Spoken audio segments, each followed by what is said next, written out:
tous. Alors, je vais commencer par vous poser une question. Qu'est-ce que vous voyez quand vous regardez? Une jeune entrepreneur? Une experte? Peut-être une féministe?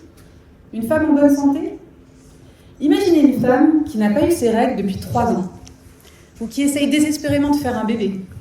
Imaginez encore une femme à qui il a fallu 7 ans pour obtenir un diagnostic. Cette femme-là, c'est moi. C'est peut-être vous, peut-être votre sœur, peut-être votre fille. Ce que nous avons tout en commun, c'est le syndrome des ovaires polykystiques, ou SOPK. Alors généralement, quand je parle de SOPK, j'entends « Ah oui, attends, ça me dit quelque chose, c'est le truc avec les kystes !»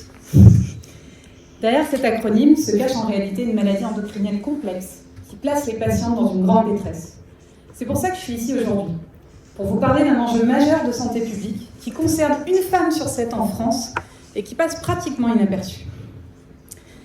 Alors, dans un premier temps, quand j'ai été diagnostiquée en 2018, voici ce que j'ai compris. C'est que le SOPK, en raison de sa nature, est le candidat tout désigné à la médecine du mode de vie. Et pourtant, l'approche thérapeutique conventionnelle, elle continue de se structurer autour d'une dichotomie pilule contraceptive ou PMA. C'est-à-dire qu'elle se concentre principalement sur la fonction reproductive de la patiente. Alors, dans un premier temps, j'ai fondé lesnatifs.fr, qui est un site d'information qui regroupe aujourd'hui à peu près 6000 personnes. Puis j'ai mené des entretiens avec les femmes qui composent cette communauté, mais aussi avec des membres du corps médical. Et ça m'a donné envie d'aller plus loin. Alors j'ai mis de côté ma carrière d'avocat, dans laquelle d'ailleurs il y a beaucoup de billets aussi, et j'ai fondé Ovalab. Alors Ovalab, c'est quoi? C'est l'idée d'une application innovante à destination des patientes, co-construite en concertation étroite avec un comité scientifique pluridisciplinaire. Et voici ce que nous proposons. D'une part, des conseils personnalisés en médecine du mode de vie et générés en fonction du phénotype de la patiente, je vous expliquerai peut-être après pourquoi, et des fonctionnalités qui lui permettent de coordonner son parcours de soins, mais aussi d'aller faire jouer la pluridisciplinarité entre les soignants. Alors, dans nos objectifs fondamentaux, nous avons la prévention des risques associés au SOPK, mais aussi la promotion de la santé environnementale.